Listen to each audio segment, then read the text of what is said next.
Very good. So others in support? Mr.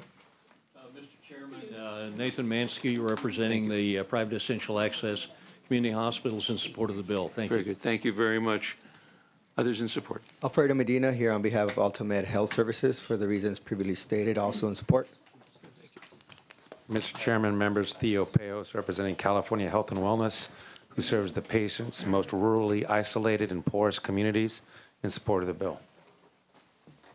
Mr. Chair and members, Angela Gilliard representing the University of California. As you are aware, the University of California has the largest health sciences system in the nation with 17 health professional schools and 11 hospitals. We are in full support. Mr. Chair and members, B.J. Bartleson, Vice President for Nursing at the California Hospital Association, in strong support.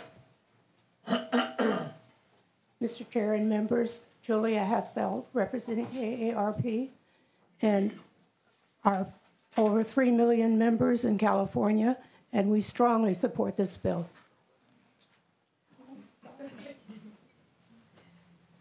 Tricia Hunter, on behalf of the American Nurses Association California, we strongly support the bill. Madam Chair, members, Luis Sanchez with Blue Shield of California, strong support. Allison Barnett with Anthem Blue Cross, also in strong support. Chair and members, Sean South on behalf of the Primary Care Association in support. Madam Chairwoman and members, Cornelius Burke with the Bay Area Council in strong support of this bill. Madam Chair and members, Terry Thomas on behalf of the California Association of Public Hospitals and Health Systems. Our 21 members are the county-owned and operated hospitals, as well as the University of California hospitals, who are the core of the healthcare safety net for the poor and the uninsured. Thank you. We're in support. Thank you, Alex Hawthorne, on behalf of the California Association of Nurse Anesthetists in support. Brian Warren with the California Pharmacists Association in support. Judy Bowen with the California Naturopathic Doctors Association in support. And Bill Barcelona with the CAPG Physician Group, serving 18 million Californians, in full support. Any others here this afternoon in support?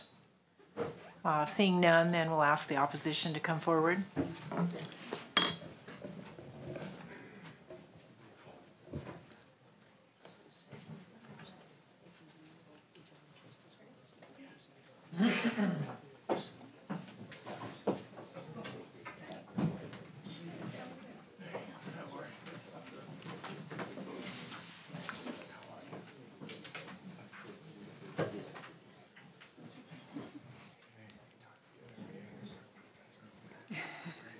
Go ahead.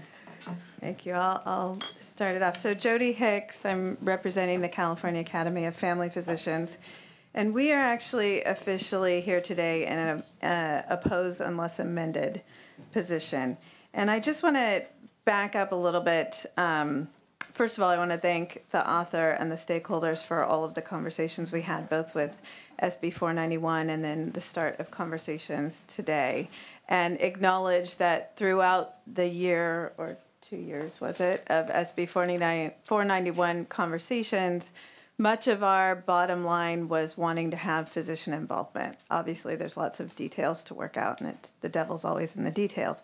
But that was really what we needed to have in there, and I want to acknowledge that this bill starts with that concept. So we appreciate that. We still need to work through some issues that I'll talk about next. But just to back up a little bit in standardized procedures and protocols and why they're there. You know, somewhere before my time when the scope of practice was laid out, it was how do we, without having, and the witnesses are correct, a direct supervision where a physician always has to be there, because practically speaking, that's not possible and probably not necessary, and doesn't make for a good place to serve patients if physicians are doing other things, surgery and whatnot, and have someone else in the office seeing patients. So they came up with what is standardized procedures and protocols, which is based on the relationship with the physician and that nurse practitioner, and really the experience and the relationship that they are going to have. So it could be very different for a brand new nurse practitioner coming to work for them right out of school, and those protocols could be much smaller in what they're wanting them to do and lay it out in much more detail. And then there could be a nurse practitioner that's been working in that practice for 20 years. And that could be much broader or much different depending on that particular relationship. And so here we are today with what we've heard, that even that, even though there's a wide variety of what that means, that is causing some problems and some barriers. So conceptually for this bill is, if there is an integrated system, is that relationship in place enough where we can remove that supervision and protocol requirement? So I think for the family physicians, they trust that in that team-based care, that's likely true. We think the definitions that are in place today are still problematic, and we'd like to have some clarification that we are talking about physicians practicing in those settings. So in clinic settings, there is a requirement for a medical director, and there are some legal requirements for a physician, but it still doesn't necessarily require that they're practicing and that they're all integrated like you would see at maybe a Kaiser or hospital setting. So we would like some clarification. And then still having problems with the inclusion of things like ACOs and IPAs, because we see those more really as a business arrangement in definition than a description of a setting. So, they're more were formed for solo and independent physicians to be able to come together in their networking and how they negotiate with payers, which is an important component, but we don't feel it's an important component for what we're looking at today insofar as patient safety. So with that first part, then if we were to get there and nurse practitioners would have some independent practice within that team-based integrated setting, we would also be concerned about some of the same standard of care that physicians currently have, and we haven't written down and given exact amendments, but we would be looking at things like self-referral laws, and I think probably CMA will get into that a little bit more detail. But some sort of, right now the nursing board has oversight over both nurse practitioners and nurses, but that oversight we feel is closer to whether or not they are currently, under current law, following protocols properly. This would be much different. This would be whether they are following a standard of care of medicine. So having some medical board oversight and looking forward to having a conversation of what that looks like doesn't mean that they all need to be directly under the medical board necessarily, but some sort of collaborative coming up with the same standard of care for that practice. So that's where we are today. Look forward to continuing the conversations. And again, want to thank the author and staff for having some good conversations so far. Thank you. Janice Norman on behalf of the California Medical Association. We appreciate the work that the author has done.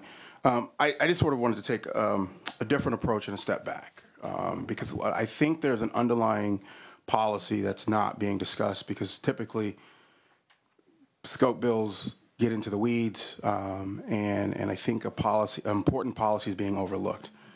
What this bill does, in addition to everything that's been discussed, it redefines what quality care means and how do you get to quality care.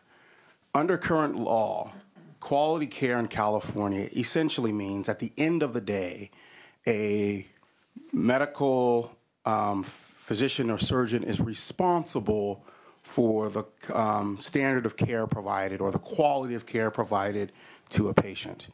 Whether that's done in direct supervision, meaning that the physician's there with you in the room, or whether that's done under a standard protocol and procedure, at the end of the day, a physician is responsible. A physician that's gone through medical school, the residency, sometimes an internship, sometimes a fellowship, so on and so forth. This bill would create a separate pathway for determining quality of care, because these individuals, the nurse practitioners, who, by the way, very well educated, very competent, so no one is casting any dispersion. This bill would now say that quality medical care will be judged on a nursing standard.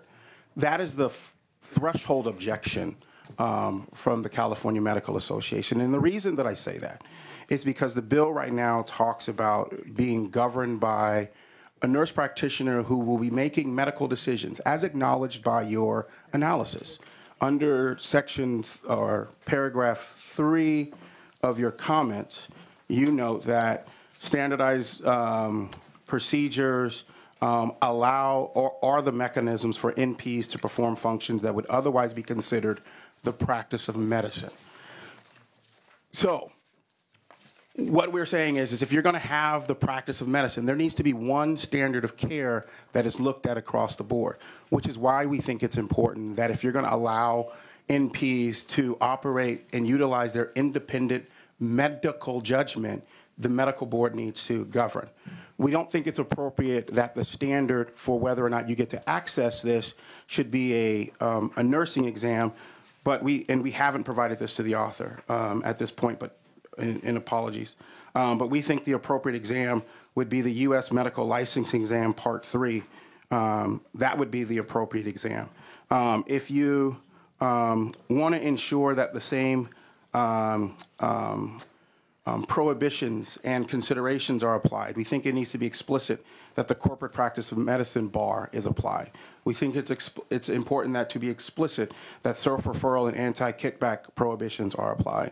And then to reiterate the points that Ms. Hicks has made with regards to integrated care settings, we think it's also appropriate, we think, to not include business arrangements because, again, that's not getting into settings. And lastly, we would think that it's appropriate not to treat brand new NPs the same way as an experienced NP. And the reason I mention that is because a doctor becomes a doctor in a residency program. When that person is originally classified as a doctor, they are under physician supervision, and they have to practice under physician supervision for a period of time. Part of completing your residency program would be the completion, the successful passage of the test that I referred to earlier, and sign off by the head of that residency program. If California thinks that it is in its policy interest to create a separate or to allow nurse practitioners to define what it means to have quality care, these are the issues that need to be addressed before it moves forward so that you don't have sort of incongruence, so that the practice of medicine is governed by the medical board. You don't have some medical practitioners governed by the medical board and some medical practitioners governed by the nursing board. That's two standards of care.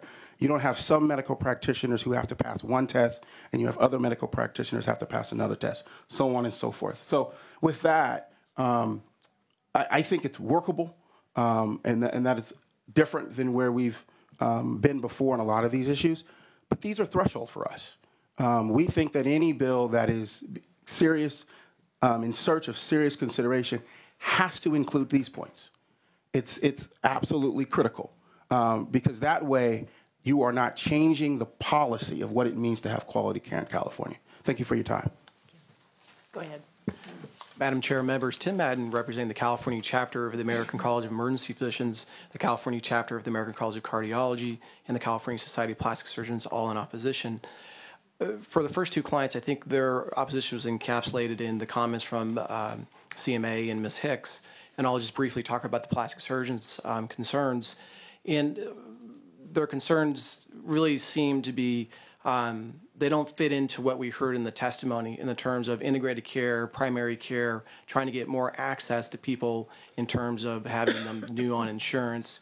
Our concerns is that as the bill is written today, we view it as a possibility that nurse practitioners could come together and open up med spa types of clinics. So these are types of facilities that would be doing different things like laser procedures and Botox injections and things like that. And if there was a setting that probably is contrary to the integrated practice of medicine, it's probably a med spa. It doesn't sound like that's the intent of the author or the sponsors, that is something that they're interested in pursuing. But as the bill is written and as we read it, it appears that avenue is there. And I think a number of us can attest to the fact that there's no shortage of med spa facilities out there right now.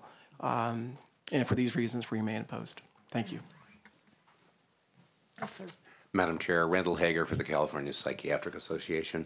We too are opposed unless amended. We just recently arrived at an opinion for a position this last weekend through our council, so we have not had time to get a letter in.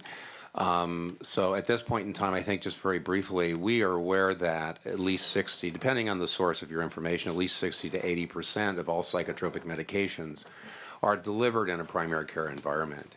And it is sometimes even difficult for psychiatric physicians to do all the particular rule outs when they're doing an evaluation that says this is not a thyroid disorder, this is depression, this is not Wilson's disease, this is psychosis, all those different kinds of things.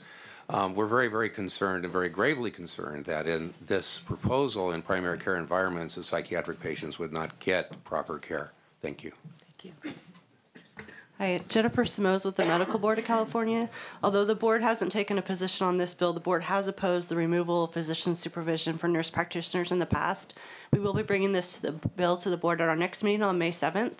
And I do want to point out the board hasn't really discussed the possibility of medical board oversight, but I'll be sure to bring that up in my analysis so it's discussed. Thank you.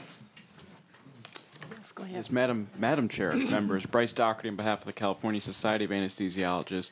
We're also opposed and share the same concerns as CMA and the rest of the House of Medicine. Thank you. Matt Back, representing Osteopathic Physicians and Surgeons of California, also in opposition.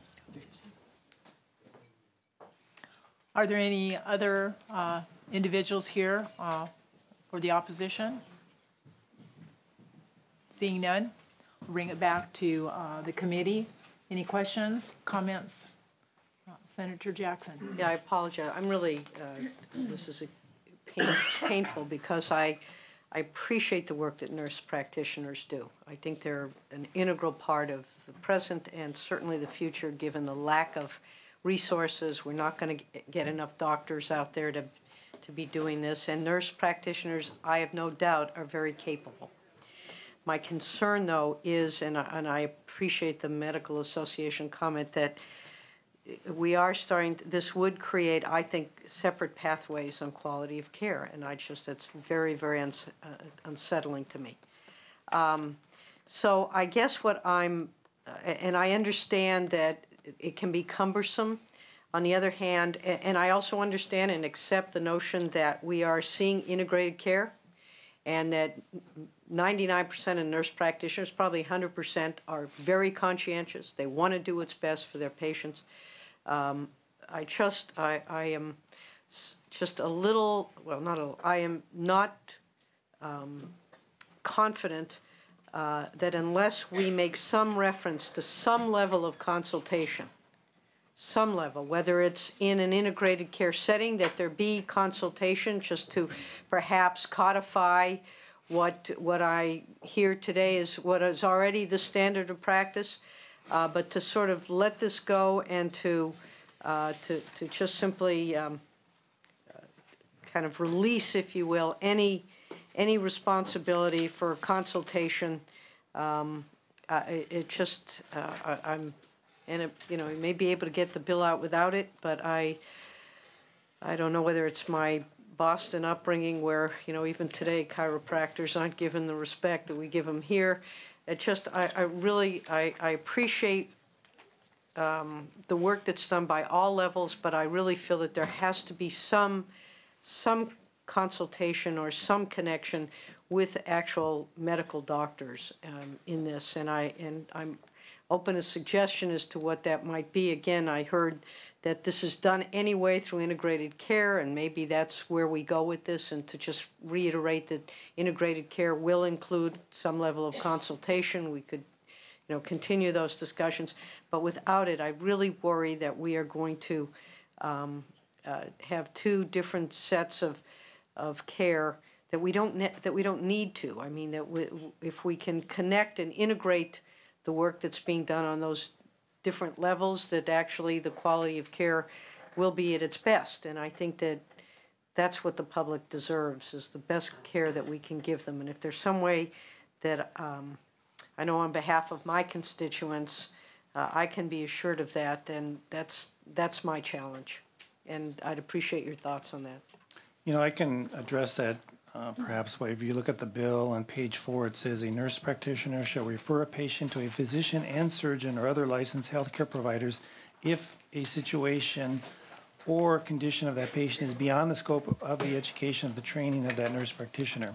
I mean, it's addressed in the bill. Senator, if I could add to that, it's, as the senator read from the bill, it's addressed in the bill, and by doing that, to your point, we are creating a new statutory requirement and a new obligation on those nurse practitioners. Should they fail to do that, they have all of the legal exposure for whatever may happen, all the exposure and all the responsibility.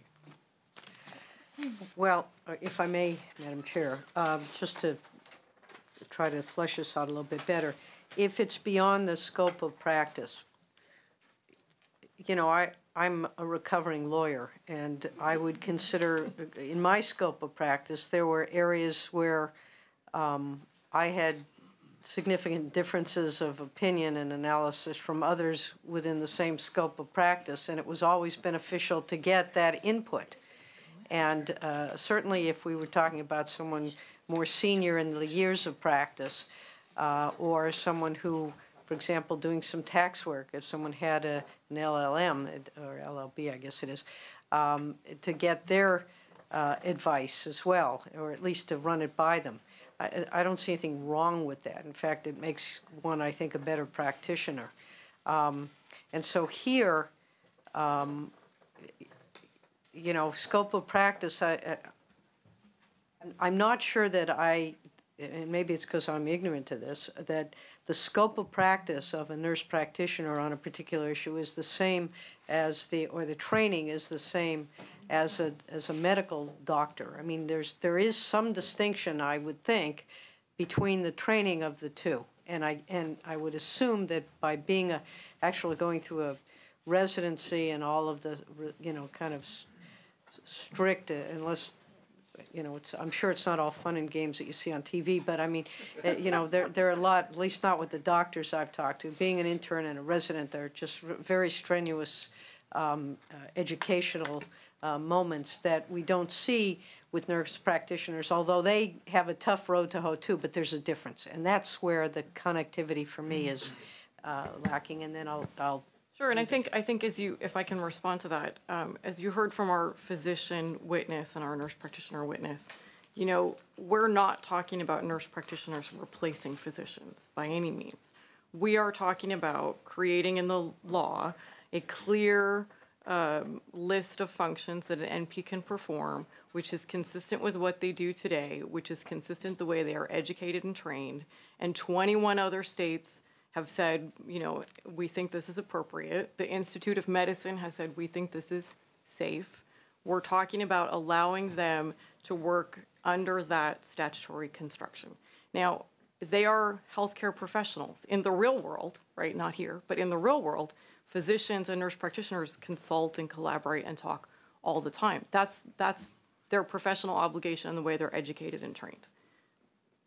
We think the bill has made it very clear that what we're talking about is letting nurse practitioners work in the way that they can safely do in certain settings without having to check with a physician before they do every little thing that they're educated and trained to appropriately do.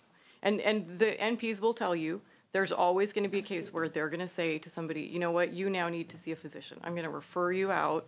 You know, I've had some conversations, I've checked with some folks, and clearly, you know, you're beyond kind of what I can do for you. That's their professional obligation.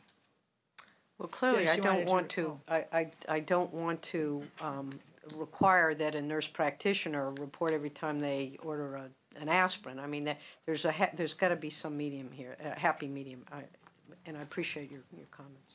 Go ahead, John. In response to Senator Jackson's comments and the response to her questions, it's important to understand that right now, that scope of practice when the referral occurs is, for lack of a better term, dictated by the standard procedures and protocols. You're removing that now. So again, it goes back to the way the structure works now. A physician, at some point in relationship to the NP, evaluated how far they could go in terms of stretching the bounds. This bill removes that. And so, to your point, your concern is now, if you're going to remove that backstop, what now is the backstop for the NP making the decision on? They're now making a self-determination of what their scope is and is not. And under the current construct of the law, which is, I think, the heart of the matter, under the current construct of the law, their scope of practice is pretty much determined by the standardized procedures, which is determined by physicians. Yes, go ahead. For the family physicians, we're asking for an amendment that sort of gets to the heart of, I think, what you're looking at, which is a difference between how you described a supervision requirement where they have to go ask, right? But also some kind of relationship where not just when it's above and beyond what they can do, but a side-by-side working relationship where it's conversational and if there's a question, it's not necessarily a referral for that patient to have to go see a physician, but that they're working together and there's conversation going. And I think for us, that means that they're working together, which is different. And that's only for, this bill has a different set for nurse practitioners that are practicing in traditional settings where they have the supervision and maybe the physician's not on site, then they're still practicing under protocols. But under this, what this bill says is now there's a second set, which is in an integrated setting. We're going to remove some of those requirements. And I think for us, we just want to make sure that that integrated setting is very well defined and it's not something other than what I think the intent is, which is they're all working in under the same roof and there's ability to go walk down the hall and talk and have that kind of collaborative relationship. So we just want to have some clarification on that, which I think may get to that point. Senator Block. Thank you, Madam Chair. The current system works perfectly well for most of us. And it is maybe the best system of medicine in the world.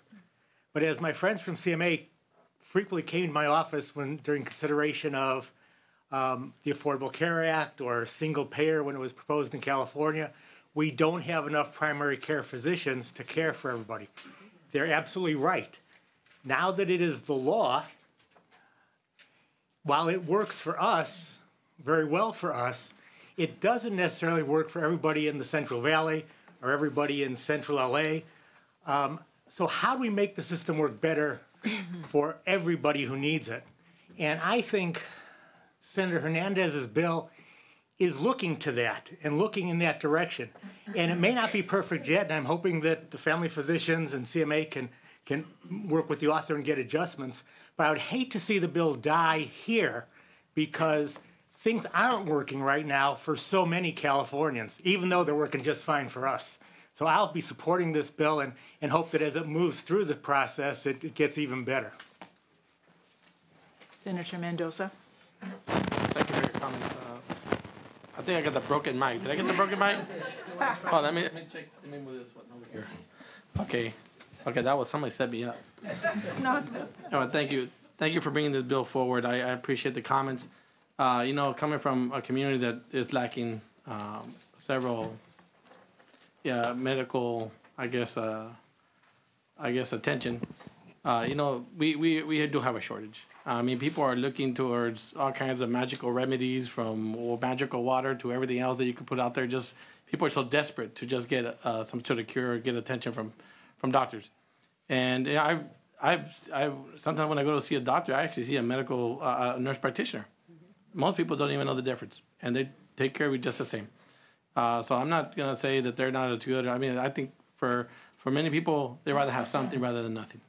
And, this is a step in a certain direction that I think, and I'd love to hear, I appreciate your comments, Jody. I think you mentioned where you're looking for an opportunity to kind of maybe well-define the type of setting or maybe the new structure, more clarification, more input. And I'm thinking that the Dr. Ed's going to be working with you and trying to work into making sure that this bill becomes even better. But I do think that we need to move forward and kind of continue to have those discussions.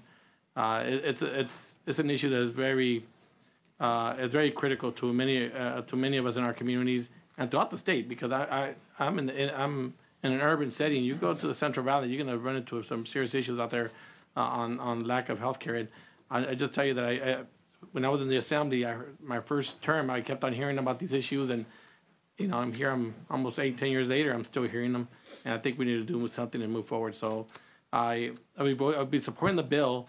I want to continue having that discussion. I'm not sure how it's going to end up when it comes back, but we really welcome the opportunity to keep working on it with you. Thank you. Yeah, I want to say ditto to that. I mean, I think definitely we need to do something. I think this is a start, but I'm going to vote for it to move it forward, but reserving the right if we can't fix that problem. You know, the doctor's Hippocratic oath is to do no harm. And I'm sure nurse practitioners also share that. I have no doubt about it. I am a big fan of nurses. I think they are extraordinary. But I just want to make sure that while we do no harm, we do the best that's possible out there. And so I want to commend Dr. Hernandez and Senator Hernandez, one and the same. But just thank him for this. This certainly is a good start. I think there's more that we can do to deal with those two sides of the same issue. And with that, I'll move the bill. We do have a motion. I'm not going to support the bill today, Senator Hernandez. I do thank you for bringing into focus the real issue that we are facing here in California with the access issue. But I do think the CMA brings up the critical point of the debate or the discussion is the standard of care, and that's been my concern. I also think that the protocols on the prescription is an issue, and those need to be tightened somewhat.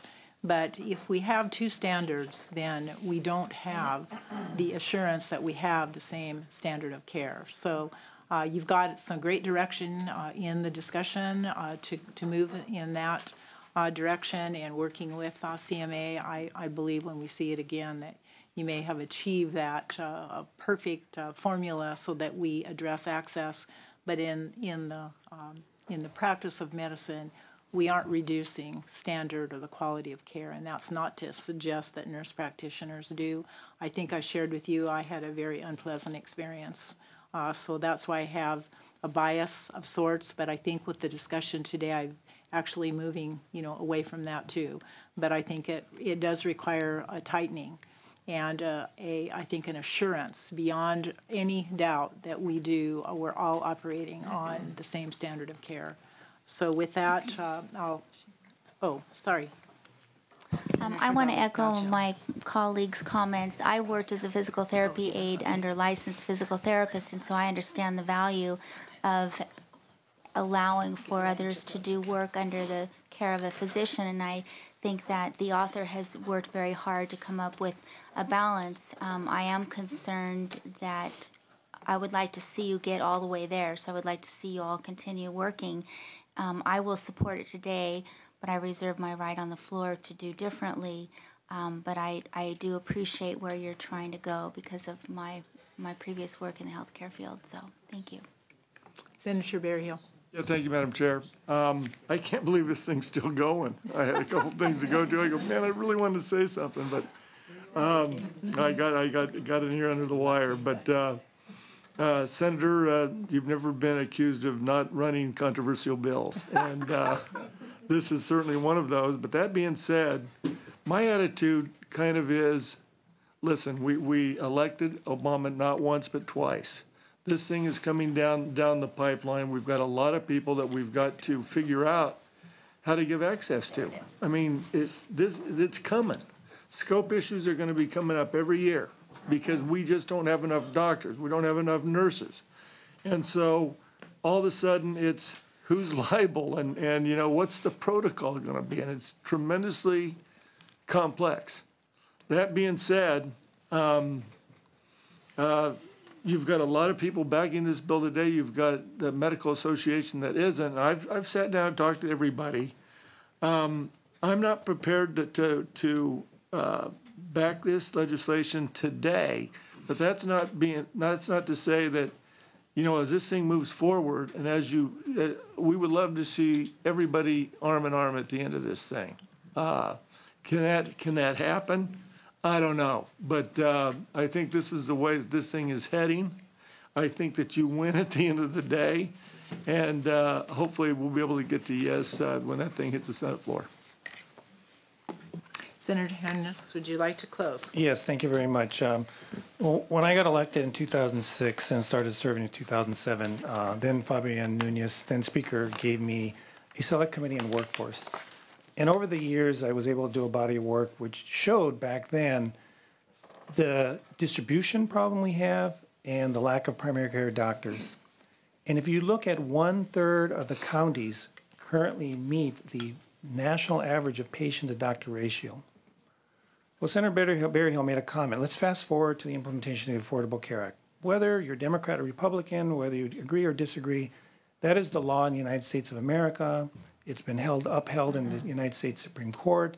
And if you look at the numbers that we've put forward in a covered California, they're astronomical. The number of individuals on Medi-Cal, it's 1/3 of the population. We are light years ahead of the rest of the country.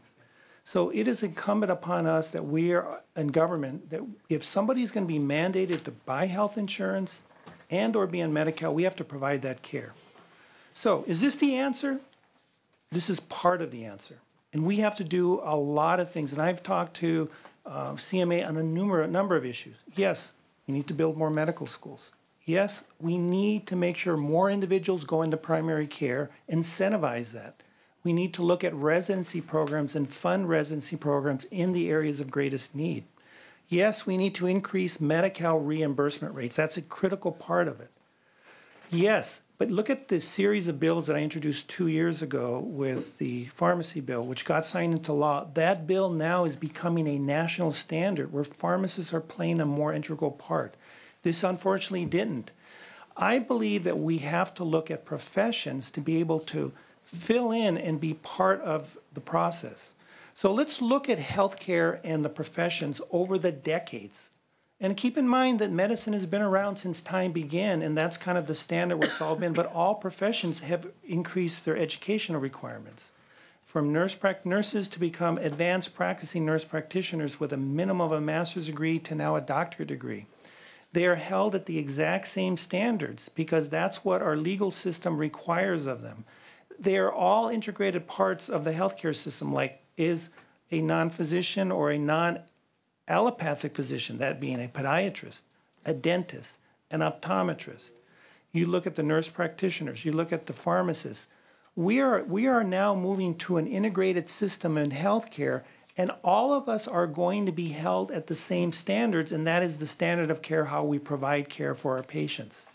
So yes, these are hard conversations to have, and I understand that medicine is very, very reluctant, but I really believe that it is my responsibility. You made a comment about me bringing controversial bills.